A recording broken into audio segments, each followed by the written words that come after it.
नमस्कार, मैं ज्योति श्रीवास्तव। आप देख रहे हैं सी न्यूज़ भारत। वक्त हो चुका है बुलेटिन का। बुलेटिन में आज बात होगी अमरोहा की, जहां न्याय नहीं मिलने पर मृतक की पत्नी ने पुत्री समेत अपने ऊपर समाधान दिवस में उड़ेला पेट्रोल। आगे बात करेंगे बरेली की, जहां फरीदपुर के ग्राम ढूंढरुआ में दबंगों ने दिव्यांग की जगह पर किया कब्जा। साथ ही आगे चर्चा होगी महाराजगंज की, जहां भूमि विवाद में हुई युवक की हत्या का खुलासा करते हुए पुलिस ने 3 आरोपितों को किया गिरफ्तार। इन तमाम खबरों पर करेंगे विस्तार से चर्चा। सभासद चुनाव के प्रत्याशी मधुसूदन उर्फ मधुआ के चुनाव के दौरान हत्या के मामले में नया मोड़ आ गया है। वहीं मृतक की पत्नी फरियाद लेकर समाधान दिवस में पहुंच गई और उसने अपनी पुत्री समेत अपने ऊपर पेट्रोल उड़ेल लिया तथा तहसीलदार पर न्याय का भरोसा दिए जाने के बाद मदद के नाम पर हाथ खड़े करने का आरोप लगाया है। फिलहाल पुलिस इस पूरे मामले की अग्रिम कार्यवाही में जुटी हुई है। कर सकते हैं जब तुमने दिलासा दे दिया ना तहसीलदार ने।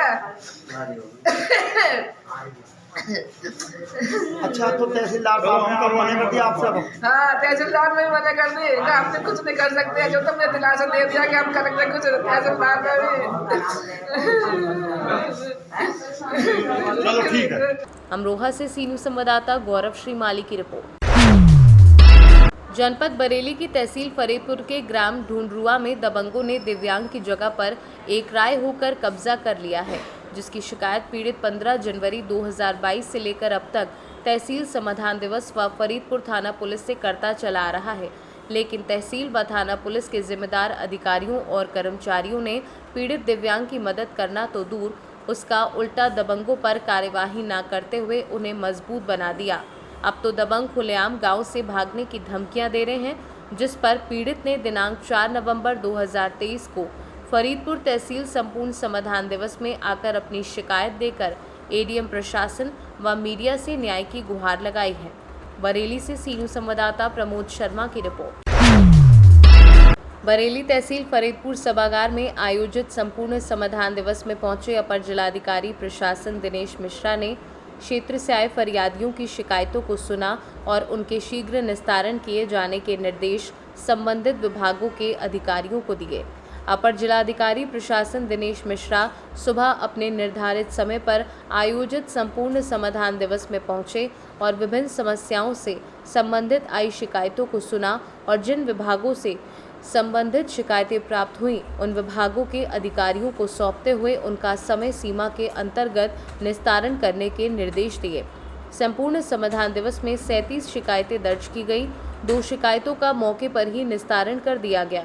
संपूर्ण समाधान दिवस में उप जिलाधिकारी निधि डोंडवाल, पुलिस क्षेत्राधिकारी गौरव सिंह, कोतवाली प्रभारी रामसेवक, थाना भूता एवं फतेहगंज पूर्वी एसएचओ व समस्त विभागों के अधिकारी कर्मचारी मौजूद रहे। बरेली से सी न्यूज़ संवाददाता प्रमोद शर्मा की रिपोर्ट। कुशीनगर के ग्राम धरनी पट्टी निवासी सुखल कुशवाहा विगत मंगलवार को कोठीभार क्षेत्र के बड़हरा चरगाह में अपने छोटे बेटे की ससुराल आया था।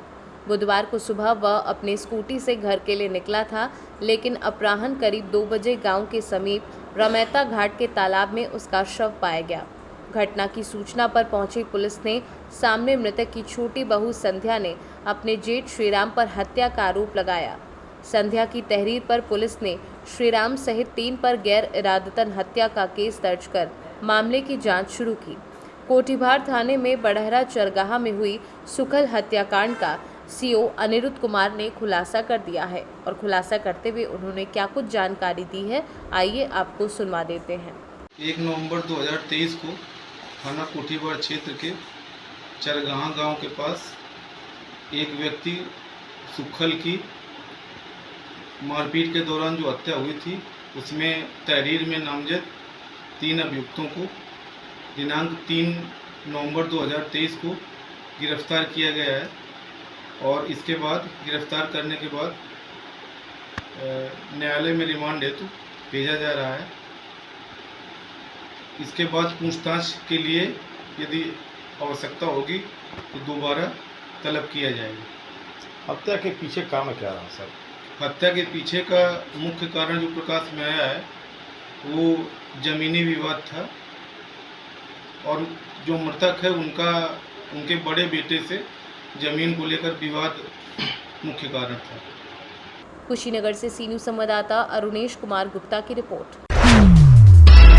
कैंट स्थित आर्मी पब्लिक स्कूल मेरठ का शनिवार को वार्षिकोत्सव सत्र 2023-24 पूरी धूमधाम, उत्साह और उल्लास से संपन्न हुआ, जिसमें अनेक गणमान्य अतिथि, विभिन्न विद्यालयों के प्रधानाचार्य और अभिभावक अतिथि उपस्थित रहे।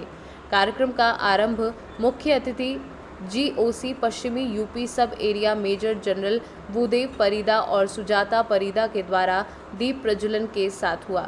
विद्यालय प्रधानाचार्य डॉक्टर रीटा गुप्ता ने विद्यालय की वार्षिक रिपोर्ट प्रस्तुत की, जिसमें उन्होंने विभिन्न क्षेत्रों में विद्यालय की उपलब्धियां बताई और भविष्य की योजनाओं और संकल्पों पर प्रकाश डाला। सर्वप्रथम भारत एक राग है कि भावमय प्रस्तुति के साथ छात्रों ने एकता का संदेश दिया। भारत की पुण्य धरा पर नारी शक्ति के विभिन्न रूपों को दर्शाती हुई वर्तमान में उसके सशक्त रूप की प्रस्तुति को दर्शकों ने खूब सराहा। अंतिम प्रस्तुति अतुल्य भारत ने देशभक्ति, देश के आत्मविश्वास, अपने अतीत पर गर्व, विश्वगुरु बनने की ओर बढ़ते कदम और भारत के मानवीय दृष्टिकोण को वसुधैव कुटुंबकम के संदेश के साथ उपस्थित जन समूह के सम्मुख रखा। वहीं कक्षा 10-12 के सर्वोच्च अंक प्राप्त करने वाले छात्रों को पदक व प्रशस्ति पत्र देकर सम्मानित किया गया। 2 दिन पहले ही कार्यभार संभालने वाले GOC पश्चिम UP sub area major general Bhudev Parida ने अपने संबोधन में छात्रों को शाबाशी दी। साथ ही कार्यक्रम विद्यालय स्टाफ, प्रधानाचार्य के नेतृत्व में विद्यालय की उपलब्धियों की प्रशंसा की। वेदिका सिंह। आज आर्मी पब्लिक स्कूल के अंदर आप फर्स्ट पोजीशन पाई है, इसमें आप क्या कहना चाहते हैं? I am feeling very privileged honestly, and I feel like कि ये इतना जितना मेरा एफर्ट नहीं था उतना मेरे टीचर्स का और मेरे पेरेंट्स का एफर्ट था। So I am very very happy. और कुछ कहना चाहती हैं? आई ऑन माध्यम से कुछ कहना चाहती हैं? सॉरी हमारे चैनल के माध्यम से कुछ कहना चाहती हैं? हमारे चैनल के माध्यम से कुछ कहना चाहती हैं? फ्रैंकली जितना जब मैंने शुरू किया था 12th, आई वॉजंट रियली श्योर कि मेरी पोजीशन आएगी, एंड आई वाजंट फीलिंग कि I feel like I wasn't very academically gifted, but I think the main concept behind is कि टैलेंट इतना मैटर नहीं करता जितना आप कंसिस्टेंसी मैटर करती है। So I would feel like don't get discourage if you feel like कि तुम्हारे आपसे ज़्यादा टैलेंटेड बच्चे हैं, but just be consistent, don't stop, that's all I have to say. जिस दिन इसने इस स्कूल में एडमिशन लिया था तो हम लॉबी में बैठे थे, मैं और मेरी वाइफ एंड हमारी बेटी। तो हमने सिर्फ एक चीज़ इससे बोला कि बेटा हमको अगले साल तुम्हारा नाम इस बोर्ड पे चाहिए। हमारी बेटी ने उसको सफल कर दिया। जब पहली बार में APS मेरठ आए थे हम लोग, तो मैंने अपनी बेटी को कहा था कि ये जो मैम के ऑफिस के सामने जो बोर्ड है टॉपर्स का, मैं तुम्हारा नाम वहाँ देखना चाहती हूँ। तो उसने मेरा सपना पूरा किया। We are so happy, we are so proud of her. Meerut से सी न्यूज संवाददाता जावेद अब्बासी की रिपोर्ट। फिलहाल के लिए बुलेटिन में इतना ही। देश दुनिया की बाकी खबरों को जानने के लिए देखते रहिए सी न्यूज भारत।